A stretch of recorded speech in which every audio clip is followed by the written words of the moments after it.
नमस्कार, मैं हूं मोहन तिवारी और आज का मुद्दा है उत्तर प्रदेश का साइड इफेक्ट क्या छत्तीसगढ़ में भी चलेगा और इस साइड इफेक्ट से राजनीति कितनी गर्म हुई है। जी हां, इस मुद्दे पे लगातार पूरे देश भर में चर्चा हो रही है और छत्तीसगढ़ अब तक ऐसे मुद्दों से बचता रहा है। धर्म जाति जैसे मुद्दे छत्तीसगढ़ में बहुत कम ही उठते थे, लेकिन पूरे देश की तरह छत्तीसगढ़ भी अब इन मुद्दों से अछूता नहीं है और इसीलिए जब भी इस तरीके के बयान सामने आते हैं जिसमें धर्म और जाति को टच करते हुए कोई बयान देता है तो छत्तीसगढ़ में उसमें दोनों ओर से प्रतिक्रियाएं आती हैं। दोनों ओर की प्रतिक्रियाएं आपने सुनी, जिसमें मुख्यमंत्री भूपेश बघेल वार करते हुए नजर आए। उन्होंने मोहन भागवत के बयान का आधार बताया। उसी तरीके से बीजेपी की ओर से भी प्रतिक्रियाएं आई हैं।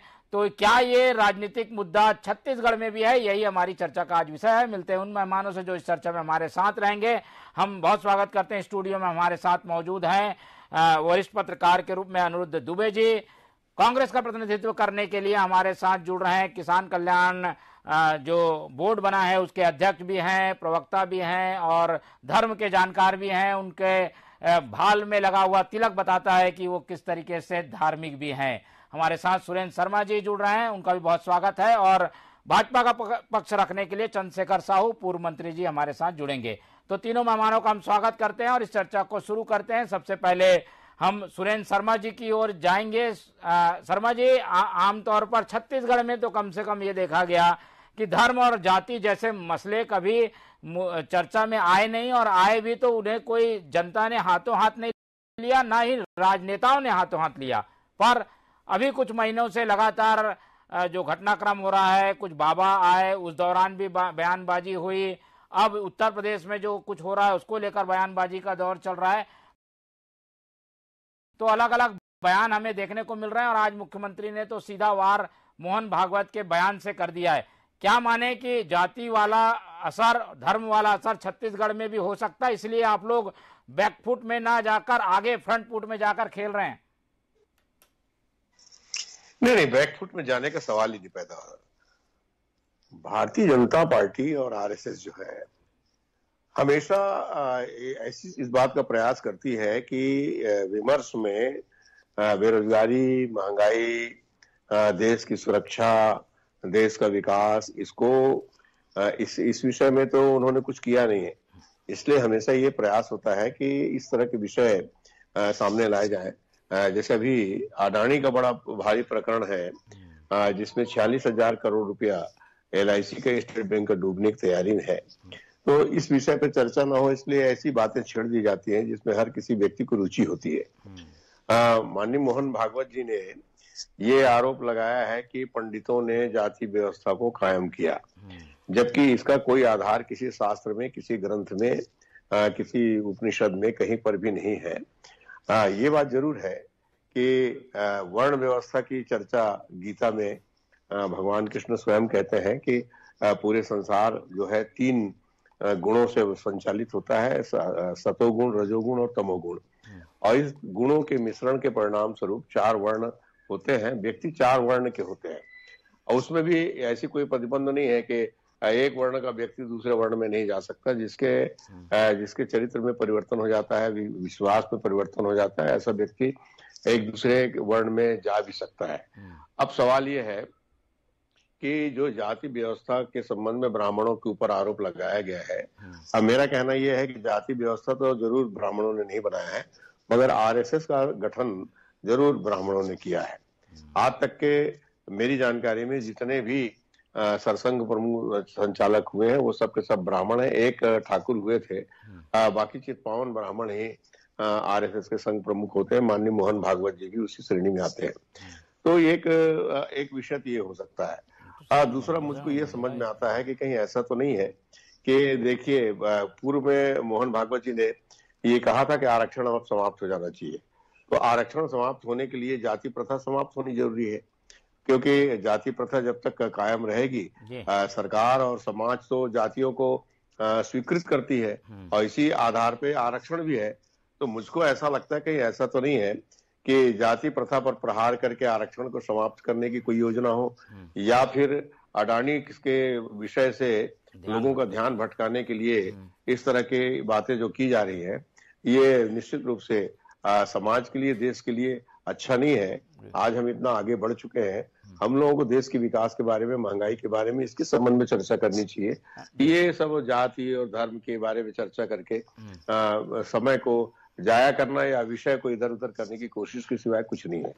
लेकिन कांग्रेस इस तरीके के बयानों में भाग लेने से बचती रही है, लेकिन इस बार तो सीएम साहब ने बढ़ चढ़ कर हिस्सा लिया, अपने पिताजी का भी उदाहरण बताया। ये कहीं आग में घी डालने का काम तो नहीं है? नहीं, आग में घी डालने का काम नहीं है। कब तक चुप रहोगे भाई? दरअसल में भारतीय जनता पार्टी जबरदस्ती हिंदू धर्म का ठेकेदार बन जाती है और सनातन धर्म के लंबरदार वही बन जाते हैं, और हम लोग सबके सब तमाम कांग्रेस के लोग हिंदू धर्म को पालन करने वाले लोग हैं। मोहन भाई, मैं एक बात जरूर कहना चाहता हूँ, चंद्रशेखर साहू जी जुड़े नहीं जुड़े मेरे को नहीं मालूम। आप एक बात समझिए कि हमारे हिंदू धर्म में जब कथा भागवत के समापन होता है तो हम लोग क्या नारा लगाते हैं? नारा लगाते हैं, धर्म की जय हो, अधर्म का नाश हो, प्राणियों में सद्भावना हो, विश्व का कल्याण हो। इतनी उदात्त, इतना उच्चतम विचारधारा का की ये प्रथा है, इसमें संकीर्णता के स्थान कहाँ है, किसके लिए है? और अनेक ऐसे उदाहरण हैं जिसमें आप को मैं बताऊं कि सदन कसाई ने ईश्वर को प्राप्त किया था, गोरा कुम्हार ने ईश्वर को प्राप्त किया था, रैदास ने ईश्वर को प्राप्त किया था, कबीर ने ताने बाने बुनते हुए ईश्वर की प्राप्ति की थी, सौरी ने अपने जूठे बेर खिला दिए थे श्री राम को। ऐसे उदाहरणों से भारत के इतिहास और भारत की परंपराएं भरी पड़ी हैं। तो इसमें इन सारी चीजों को आगे करने के बजाय इस तरह की बातें आज के जमाने में नए युग के बच्चों के सामने, जब उनके सामने मोबाइल खड़ी है, उनका भविष्य संकट के दौर से गुजर रहा है, इस तरह की बातों का कोई औचित्य नहीं है। और इसमें निश्चित रूप से जो जिम्मेदार लोग हैं उनको इसमें बचने की कोशिश करना चाहिए। माननीय भूपेश बघेल जी ने ठीक कहा कि भाई हमारे ऊपर तो आरोप लगे तो हमने अपने पिता के ऊपर भी कार्रवाई कर दी। तो जब आप ऐसा आरोप लगा रहे हैं ब्राह्मणों के ऊपर, तो आपके खिलाफ कार्रवाई होनी चाहिए कि नहीं होनी चाहिए, उसको भारतीय जनता पार्टी को बताना चाहिए। बिल्कुल बिल्कुल। तो ये वजह है जिसे लेकर बयान भी सामने आया, और उस बयान के जवाब में जो है कोई बीजेपी का और अधिकृत तो बयान नहीं आया, लेकिन नंद कुमार साय का जो बयान आया है वो काफी हद तक ये बताता है कि बीजेपी इस मामले को लेकर डिफेंडिंग मोड में आ गई है। बीजेपी की प्रतिक्रिया लेने की कोशिश करेंगे, लेकिन एक बार हम अनिरुद्ध दुबे जी की ओर रुक कर लेते हैं। दुबे जी, ये देखते हैं कि ये इस तरीके के मामले उत्तर प्रदेश, दिल्ली, इस तरीके के क्षेत्रों में ज्यादा सामने आते थे कि धर्म को लेकर टिप्पणी हुई तो वहां पर बवाल हो गया, राजनीतिक बयान हुए, प्रदर्शन हुए। छत्तीसगढ़ में ऐसी अभी तक परंपरा नहीं है, पर ये शुरुआत हो गई है। ये भी माने क्या इस तरीके की परंपरा छत्तीसगढ़ में भी आ गई है और इसका इफेक्ट पड़ेगा छत्तीसगढ़ की राजनीति में? देखिए क्या है कि महीने भर में दो परिदृश्य उपस्थित हुआ। एक तो बागेश्वर धाम महाराज थे, तो उसमें बहुत चर्चा का दौर चला, आरोप प्रत्यारोप चले। बागेश्वर धाम महाराज आए थे तब भी मुख्यमंत्री जी का बयान आया था, उनकी टिप्पणी आई थी, और अभी भी आई है। और आपने सही कहा कि मतलब नंद कुमार साय जी भी जो है वो भी मतलब स्पष्ट पक्ष नहीं रख पाए मोहन भागवत जी के मामले में। उन्होंने कहा कि कई तरह की अवधारणाएं सामने आ रही है और अलग अलग लोग अलग अलग प्रकार से देखते हैं या व्याख्या कर रहे हैं। और देखिए क्या है कि जहां तक के ये है कि सुरेंद्र शर्मा जी ने कहा कि मोहन भागवत जी ने कहा था कि आरक्षण समाप्त हो जाना चाहिए। फिर एक तरफ आरक्षण समाप्ति की बात है, फिर वो एकदम से फिर जो है चौंकाने वाली बात जो है उन्होंने कहा कि जातिगत व्यवस्था में जो है जाति व्यवस्था पंडितों की देन है। और मुझे तो नहीं लगता कि मतलब इसका आकलन कैसे करेंगे, यही तो प्रश्न उठाया है अभी मुक्तेश्वरानंद सरस्वती शंकराचार्य जी महाराज जी ने, कि मतलब क्या है कि किस रिसर्च के आधार पर मोहन भागवत जी ने इस बात को कहा। और देखिए क्या है, अभी दो उदाहरण शर्मा जी ने दिए, शबरी के, और अपना शबरी का उदाहरण दिया उन्होंने, और दूसरा केवट राज निषाद का। और रामचरितमानस में आप देखें तो शबरी और केवट राज निषाद बहुत ही सम्मानित कैरेक्टर है, अलग ही व्याख्या होती है। भाई वर्ण व्यवस्था उस समय थी, लेकिन वर्ण व्यवस्था जो है किसी को डोमिनेट करने और लज्जित करने के लिए तो नहीं होती। अगर कहीं ऐसा होता तो क्यों जो है झूठे भेर शबरी के भगवान राम खाए होते। और दूसरी बात ये भी है कि केवट राज निषाद, उन्होंने तो कहा था कि प्रभु से ये कहा था कि आपका और जो हमारा जो है व्यवसाय एक सा है। भगवान राम ने भी आश्चर्य प्रकट किया, उन्होंने कहा कि भाई वो कैसे, तो उन्होंने कहा कि यहाँ जो है नदी जो है मैंने पार करा दिया, लेकिन जब वो उधर पार कराने की जब स्थिति आएगी तो आपको कराना होगा, तो आपका और हमारा व्यवसाय एक जैसा है। तो खैर ये रामचरितमानस इसकी एक अपनी एक अलग व्याख्या है, लेकिन कुल मिला के जो आप मोहन जी आप कह रहे थे कि दिल्ली उत्तर प्रदेश वहां पे चर्चा होती थी, वास्तव में छत्तीसगढ़ में अब जो है राजनीतिक स्तर ही कहूंगा मैं, क्योंकि जो चर्चाएं चल रही है राजनीतिक स्तर पे, क्योंकि जो महत्व मिल रहा है मीडिया में राजनेताओं का ही मिल रहा है, तो कुछ ज्यादा ही होने लगी है ये धर्म को लेके और विविध चीजों को लेके। और मैं समझ रहा हूँ कि इस पे जो है इतनी चर्चा नहीं होनी चाहिए। वास्तव में जो है मतलब विकास के पथ पे कितने जा रहे हैं, मेन मुद्दे क्या है, उस पर बातचीत की ज्यादा जरूरत है, राष्ट्रीय स्तर पे भी और प्रदेश स्तर पर भी। बिल्कुल, तो इसकी जरूरत बनी हुई है बीजेपी इस पूरे मामले में, क्योंकि मोहन भागवत का नाम आ गया सामने, इसलिए प्रतिक्रिया देने से बच रही है। फिर एक बार सुरेंद्र शर्मा जी की ओर रुक लेते हैं। शर्मा जी, ऐसे मामलों में आपको नहीं लगता कि बीजेपी हमेशा धर्म की बात करती है, उन्हें बचाने की बात करती है, जब उनकी ओर से या उनमें से कोई ऐसा बोल जाता है जो कि डिफेंड करना मुश्किल होता है, तो बीजेपी उसमें पीछे हट जाती है? इसकी क्या वजह मानते हैं? इनका तो नहीं, इनकी तो हर चीज में देखिए क्या है, भारतीय जनता पार्टी का मूल उद्देश्य सत्ता प्राप्ति है। वो चाहे धर्म की आड़ में खड़े होके हो, चाहे राष्ट्रवाद के आड़ में खड़े होकर के हो। बात यह है कि हिंदुस्तान की जनता इस बात को समझ नहीं पा रही। मैं तो कह रहा हूं ना कि हिंदू धर्म इतना उदात्त धर्म है कि इसके लिए तो हर हिंदू को गर्व होना चाहिए। जब हम कहते हैं कि धर्म की जय हो, तो धर्म क्या है? धर्म ये है कि नेता ने जो वादा किया है उसको पूरा करे, ये उसका धर्म है।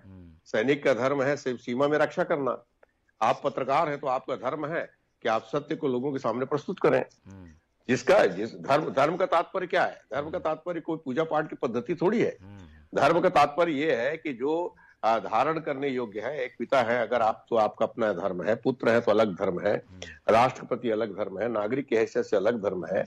हमारे धर्म में धरती के ऋण चुकाने का, गुरु का ऋण चुकाने का, माता पिता का ऋण चुकाने के अनेक व्याख्याएं हैं। बहुत विस्तृत में जाऊंगा तो ये बहुत लंबी चर्चा हो सकती है। मगर जब प्राणियों में सद्भावना हो, इस बात की जब हम उद्घोष करते हैं, तो मनुष्यों के बीच में सद्भावना क्यों नहीं होनी चाहिए? क्यों नहीं होनी चाहिए भाई? और अगर ऐसी जो मनुष्यों के बीच में सद्भावना को नष्ट करने के बजाय अगर उनके बीच में उद्वेग पैदा करता हो, इस तरह के जो एक तरह आक्रोश पैदा करता हो, एक दूसरे के बीच वैमनस्यता का भेद पैदा करता हो, ये तो चिंता का विषय है। हर व्यक्ति को इसके संबंध में बोलना चाहिए और समझना चाहिए। खास तौर पे जो आज की युवा पीढ़ी है, उस युवा पीढ़ी को जो धर्म का नशा चढ़ाया जा रहा है। धर्म बहुत अच्छी चीज है ना, मगर धर्म को अगर ठीक से नहीं समझ पाएंगे तो वो बहुत बारीक उसकी धार होती है। इधर उधर होने से बड़ी संभावना है। विश्वास जो है कब अंधविश्वास में बदल जाता है, ये एक बहुत ही कठिन प्रश्न है। तो सवाल इस बात का है कि मोहन भागवत जी जैसा वरिष्ठ व्यक्ति जो सब चीज को जानते समझते, उन्होंने गलती से इस बात को नहीं कहा है। ये बात किसी न किसी योजना के अंतर्गत ही कही गई है।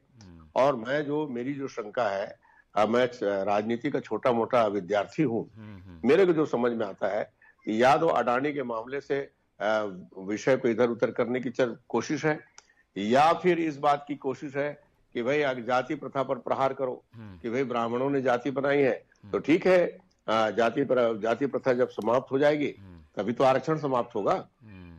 इस दिशा में, लेकिन इस पूरे बयान को किसी पर आरोप के रूप में या ब्राह्मणों पे आरोप के रूप में ना देखकर एक प्रक्रियागत या कहें पूरा जो ढांचा है हिंदू समाज का, वो बताने के हिसाब से उन्होंने कहा हो, इसे तूल देने की क्या जरूरत है? नहीं, जब इसका कोई आधार ही नहीं है ना। जाति प्रथा हमने भी तो पढ़ा है भाई, संदर्भ बताना चाहिए। उन्होंने जब शंकराचार्य जी ने कहा कि संदर्भ बताइए ना, फलाना ग्रंथ में जो लिखित है, देखिए जाति कैसे बनी। जाति बनी ऐसे कि जो आज की तारीख में अगर कहा जाए तो आप पत्रकार जाति के व्यक्ति हैं, हम लोग नेता जाति के व्यक्ति हैं। हम जो जिस काम को करता है उस हिसाब से जाति बना। लोहा का काम करने वाला लोहार कहलाया, धोने वाला धोबी कहलाया, खेती करने वाला किसान कहलाया, बढ़ई काम करने वाला, मतलब जिन लोगों ने जिस तरह के काम किए उसके हिसाब से उनका एक समाज बनता गया।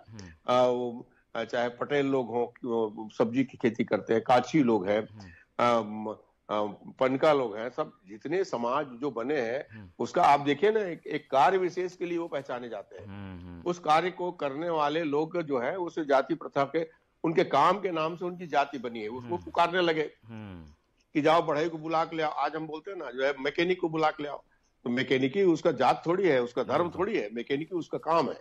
तो उसी तरह से जाति प्रथा जो बनी है, वो जो व्यक्ति जिस काम को करता था उसमें उनके आपस में वैवाहिक संबंध भी होने लगे, और क्योंकि उस वर्ण व्यवस्था में एक दूसरे वर्ण से विवाह में भी कोई, अब आपको बताऊं मैं कि भीष्म पितामह की माता सत्यवती क्या थी?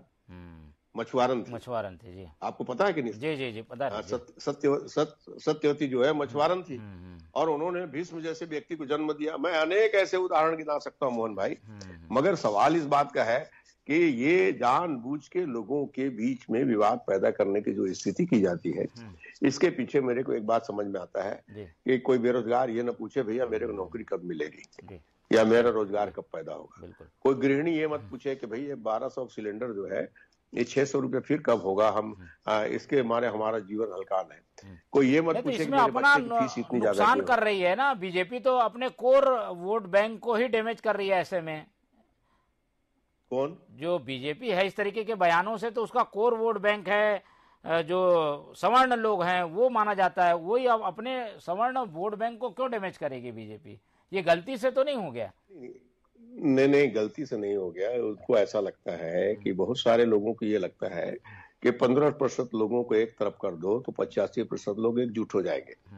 ये गलतफहमी पूर्व में कई नेताओं ने पाला है, और जिन जिन नेताओं ने पाला है उनका क्या हुआ आप बहुत अच्छी तरह जानते हैं। तो ये दरअसल में ये इस तरह का प्रयास हो सकता है कि ये देखो, ब्राह्मण तो बड़ा सॉफ्ट टारगेट है जी, क्योंकि उनकी संख्या कम है, बौद्धिक समाज है, सब समाज को लेके चलता है। तो ये, अब मैं तो कह रहा हूं ना कि इतना बड़ा आदमी, देश के इतने बड़े संगठन का प्रमुख, किस आधार पे कह रहा है पंडितों का जाति व्यवस्था? दुबे जी की ओर रुक लेते हैं। दुबे जी, ये बात बार बार आती है कि सोची समझी रणनीति के तहत बीजेपी या आरएसएस के लोग बयान देते हैं। इस मामले में भी क्या आपको ऐसा लगता है, क्या सोची समझी रणनीति है, बीजेपी इसका फायदा लेना चाहती है या आड़ में कुछ और मुद्दों को दबाना चाहती है? देखिए क्या है कि आरएसएस प्रमुख मोहन भागवत जी उस संगठन को बिलोंग करते हैं जहाँ पे लाखों लोग हैं, और उस संगठन के वो मुखिया हैं, और कुछ ऐसे जो है भलते में कोई, मतलब ऐसा चलते में कोई वो बात नहीं कह जाएंगे। उनकी बात को बहुत गंभीरता से लिया जाना चाहिए। और देखिए क्या है कि शर्मा जी की बात को मैं सुन रहा था, उन्होंने कहा कि कभी कभी जो है 85% के लालच में 15% को जो है इग्नोर किया जाता है, या उसके बारे में ऐसी वैसी बात की जाती है, एक ऐसा समीकरण बिठाने की कोशिश की जाती है जिसको उन्होंने अपने तरीके से गलत भी बताया। और देखिए क्या है, आप किसी जाति धर्म को लेके, मतलब ना एक किनारे करके आप जो है राजनीति में कभी सफल नहीं हो सकते। मतलब जो है बहुजन समाज पार्टी, जो दलितों की पार्टी और पिछड़ा वर्ग की पार्टी मानी जाती थी, उत्तर प्रदेश में क्यों पूरे देश भर में उसको सोशल इंजीनियरिंग का सहारा लेना पड़ा। मतलब उसमें ब्राह्मण भी, सिख भी, वैश्य भी, सारे लोग शामिल हुए। आप देखे होंगे कि भले छत्तीसगढ़ में वहां पे बहुजन समाज पार्टी की बहुत सारी सीटें नहीं आती, लेकिन जब सोशल इंजीनियरिंग वाला मुद्दा आया तो यहाँ पे जो सिख को भी टिकट मिली, ब्राह्मण भी लड़ा और लोग भी लड़े। तो और दूसरी बात यह है कि देखिए क्या है, एक दोहा है, जात ना पूछो साधु की पूछ लीजियो ज्ञान, मोल करो तलवार की पड़ी रहन दो म्यान। इसमें कोई जात ना पूछो साधु की, मतलब वो कोई जटाधारू साधु की बात नहीं है। कोई भी व्यक्ति ज्ञानी हो सकता है, अगर कहीं वो ज्ञानी है तो उसके ज्ञान को आप महत्व दीजिए, और मतलब उसका मोल होता है। तो जहां तक कि ये बात है, मतलब है कि वर्ण व्यवस्था वाली बात है और सारी चीजें हैं, तो शंकराचार्य जी ने तो प्रश्न उठा ही दिया है। फिर मोदी जी वाली बात भी है, उन्होंने नरेंद्र मोदी जी का भी उल्लेख किया। जब वो विदेशों में जाते हैं, वहां के राष्ट्राध्यक्षों से मिलते हैं, तो वहां पे वो गीता जो है भेंट करते हैं। तो बहुत सारी चीजें आई, और ये जो मामला इतना तूल पकड़ लिया, और अडानी के जो शेयरों की जितनी चर्चा हो रही थी, अब उसके बाद दूसरा ये विषय है पंडितों वाला, और ये जो है इस विषय ने इतना जो जोर पकड़ लिया और इतनी ज्यादा चर्चा हो रही है। और मेरा फिर भी कहना है कि ये आखिर इन मुद्दों पे बहस, इन मुद्दों पे चर्चा से हासिल क्या होगा? मुझे तो नहीं लगता कि कोई बहुत कुछ हासिल होता होगा। राजनीतिक परिस्थितियां बहुत तेजी से बदलती हैं, सारी चीजें हैं। तो इस ऐसा ये विषय ये ना कहा जाना था, और ना ही इस विषय पे इतनी ज्यादा चर्चा की जरूरत थी जो कि इस समय देश में हो रही है। चलिए, अगर बीजेपी के प्रतिनिधि के रूप में चंद्रशेखर जी जुड़ते तो जरूर हम इन सब सवालों का जवाब लेते, लेकिन शायद बीजेपी भी समझ रही है कि इसे तूल देने से उनके सामने एक ऐसी स्थिति है कि एक तरफ कुआं और एक तरफ खाई है, इसमें क्या बोले उनको समझ नहीं आ रहा है। लेकिन ये बात तय है कि इस तरीके के मुद्दों पे चर्चा जरूर हो रही है। चर्चा किस लिए हो रही है, इस पर बहस फिर से हो सकती है। एक बार आखिरी में रुक कर लेते हैं फिर से शर्मा जी के पास, फिर इस चर्चा को खत्म करेंगे। शर्मा जी, क्या माने, इस तरीके के बयान अगर आते रहे तो दूसरे मुद्दों पे तो चर्चा नहीं हो पाएगी, तो इसका असर तो आखिर विपक्ष को उठाना पड़ेगा, जो कि देश में कांग्रेस है। तो मेन मुद्दों से ध्यान भटकता रहेगा इसी तरह से आप लोग इन मामलों को तूल देते रहेंगे तो। नहीं, अब ऐसा है कि राजनीति के क्षेत्र में अगर कोई कुछ पूछता है तो बोलना तो पड़ेगा ही। मगर मैं अपनी बात समाप्त करने के पहले एक मेरे को कविता याद आ रही है, और ये बड़ा मुफीद है अभी इस समय। तू किसी का कभी अपना न पराया होता, तू किसी का कभी अपना न पराया होता, तेरी आंखों में भ्रमजाल न छाया होता, हिंदू ईसाई और मुसलमान बनाने वाले तूने इंसान को इंसान बनाया होता। बिल्कुल। तो हम भी उम्मीद करते हैं कि इस तरीके के मुद्दे जिसमें इंसान इंसान से बढ़ जाता है, इन्हें छोड़कर उन मुद्दों पर बात होनी चाहिए जिससे कि मानवता आगे बढ़े, इंसान आगे बढ़े और विकास की बात हो। फिलहाल ये मुद्दे चर्चा में है, इसलिए हमको भी इस पे चर्चा करनी पड़ रही है, लेकिन इन मुद्दों पे चर्चा आगे ना हो, ये भी हम भी यही चाहते हैं। हमारे साथ जो मेहमान जुड़े उन सबका बहुत बहुत धन्यवाद। आप लोग देखते रहिए TV 24, मुझे दीजिए इजाजत।